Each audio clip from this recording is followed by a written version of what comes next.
Hello and welcome back to Texas Nation. Once again, I'm your host, Grant Levenson, and I'm sitting here with Spurs play-by-play announcer Bill Schoening. Bill, how are you doing today? Very good. Thanks for having me. Well, I just want to thank you for coming onto our show. I know it really means a lot to me and the rest of the Texas Nation cast.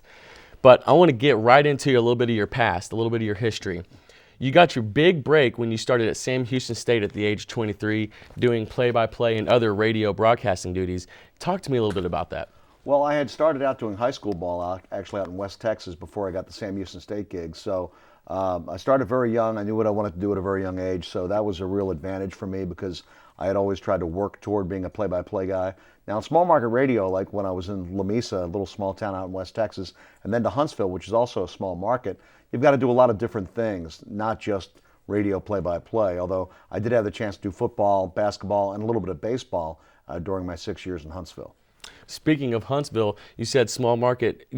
But before the show, you talked to me. You had to do a little bit of jail coverage. How was that like? Yeah, we covered the prison system because I was a newsman. In fact, I won some awards for my coverage of executions, which is kind of strange and gory in a way. But it was part of my responsibility, part of my duty, so I try to do a good job with it. But I'll tell you, you really appreciate life a little bit more when you go cover death row and you go into the Ellis unit where they house the death row inmates.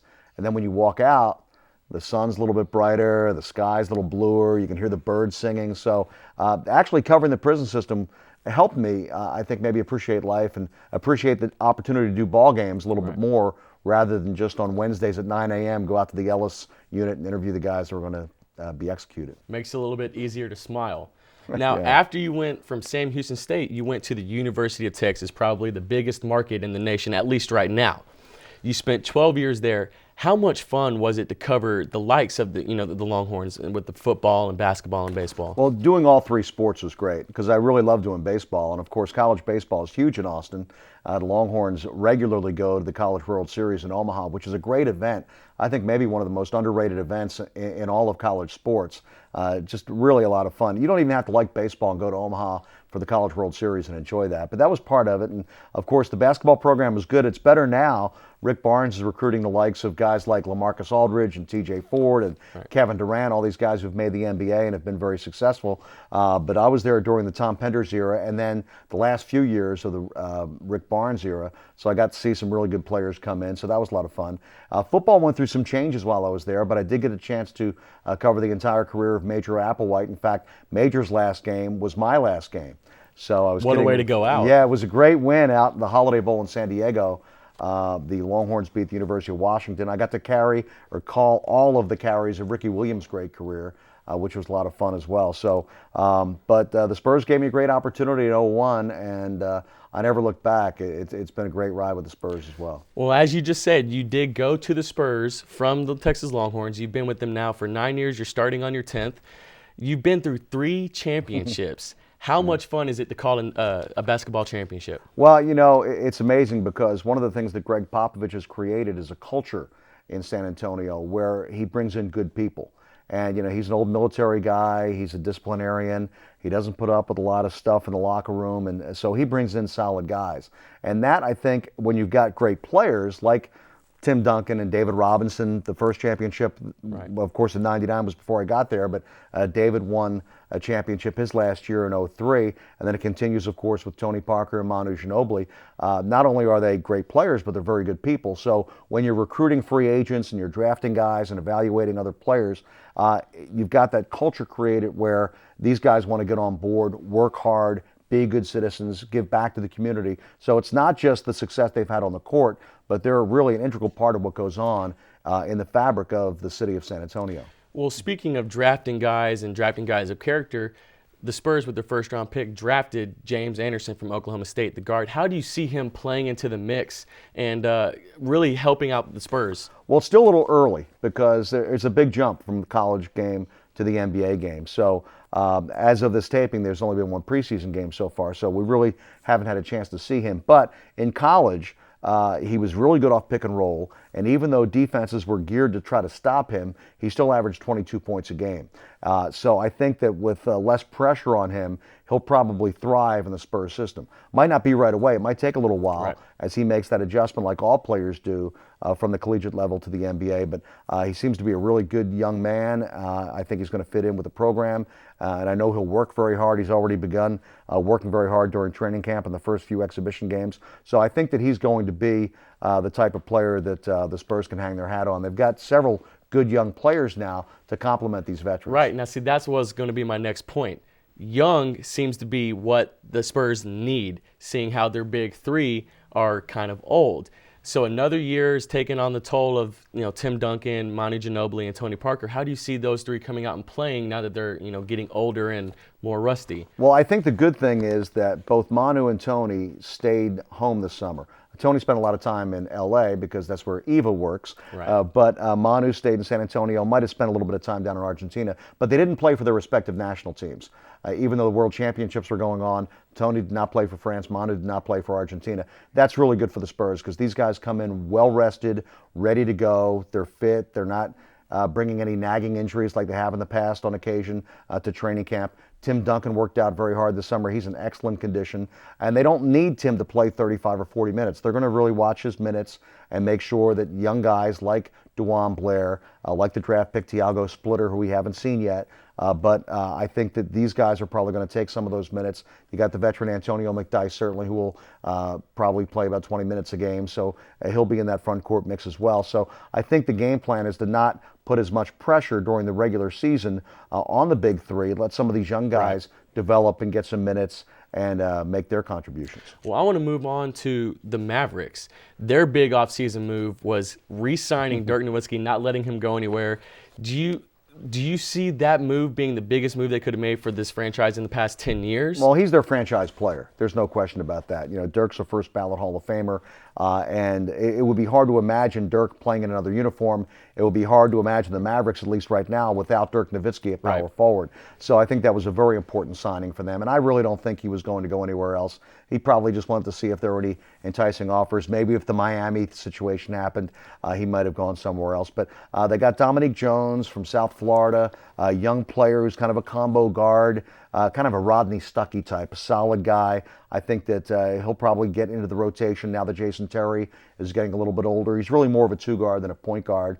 They've got a young electric player in Roddy Beaubois, who we didn't see a lot during the playoffs last year, which I thought was kind of strange because he really is a difference maker in terms of his speed and quickness. So they're trying to do the same thing the Spurs are doing by getting some younger guys incorporated into their veteran unit.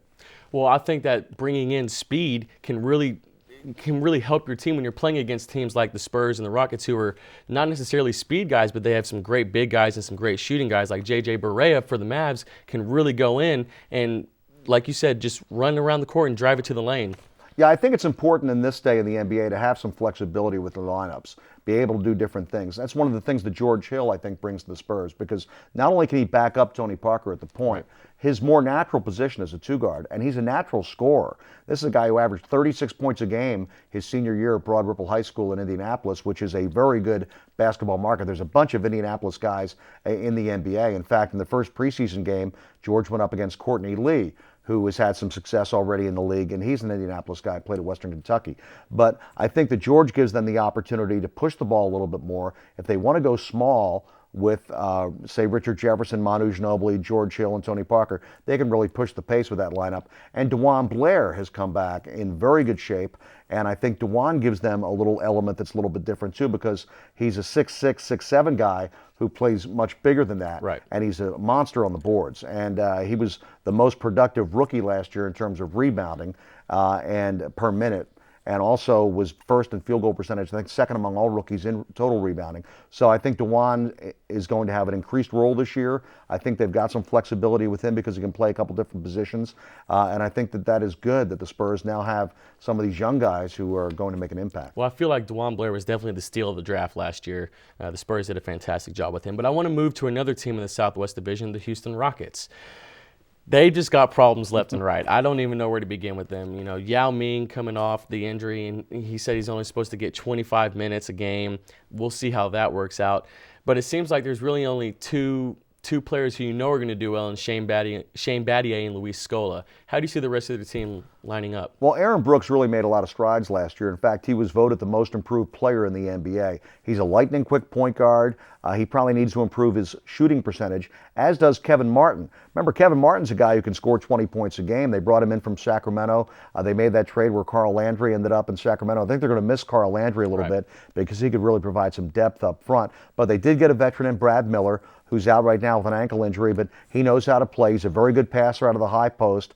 He probably has a lot of wear on those tires, but he's probably good for another couple of years, I would imagine. Well, do you see him being able to step in and fill Yao's shoes? Because last year when the Bulls needed him to fill Joakim Noah's shoes, he just had a very tough time, it seemed. They've got an ace in the hole and a young guy named Jordan Hill, who's only a second-year player out of the University of Arizona. They acquired him from the Knicks last year in the Tracy McGrady deal. I was very impressed with the first preseason game. Jordan Hill was very athletic, ran the floor very well, blocked a couple of shots, and I think that he's going to fit into the mix there if he continues to develop the way I've seen his development from last year to this year. He's really made some strides. Okay.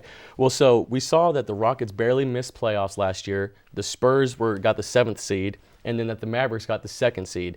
Of these three teams, who do you think has the best chance to not only go back to the playoffs, but maybe put themselves in an NBA championship? Well, I'm very biased, of course, but I really do believe the Spurs have that foundation. They've got a championship pedigree with the big three, but they're getting a lot of help now. And I think a lot of it depends on how Tiago Splitter fits in. He had a calf injury to start training camp a couple days in, and he went down. So it's really hard to get a gauge on exactly what he's going to be able to do. But I think when he's healthy, he'll be able to provide some interior defense. He's a very good passer. He's a very smart player. He's kind of like Fabrizio Berto, who's more athletic and has more skills offensively. You know, Fabrizio was kind of an underrated player, did a lot of the dirty work, but set good screens. I think Tiago, one of the things he'll be able to do, and I watched him do this with the Brazilian national team and for his professional team in Spain, is he sets great screens on high pick and roll, and the Spurs run a lot of pick and roll with guys like George Hill, Tony Parker, and Manu Ginobili. So if he learns that pick and roll game, which I think he'll be able to pick up pretty quickly